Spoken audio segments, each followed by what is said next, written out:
Welcome to the Salmon Runs YouTube. Enjoy the video.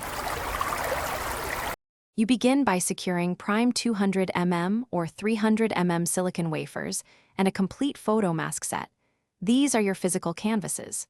Set up in an ISO 5 cleanroom and gown properly, because contamination ruins features at micron scale.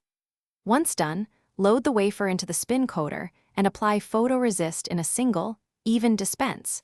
You must control RPM and acceleration to get the target thickness. Make sure to note resist bake temperatures and times. Those define critical adhesion and resolution. You now transfer patterns with a stepper. Adjust dose and focus to match your mask's critical dimension, because exposure controls feature fidelity. After exposure, develop the resist and inspect with Brightfield/SEM to catch defects early, rework, or discard affected wafers.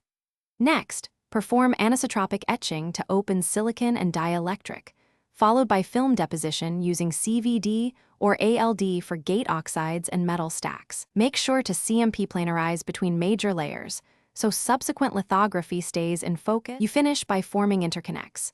Deposit metal, pattern with lithography, and etch to create vias and traces, then add passivation and openings for bond pads. Once metallization is complete, dice the wafer, package or bond the dies, and run electrical validation, Roman for curves, continuity checks, and parametric tests to verify thresholds and leakage.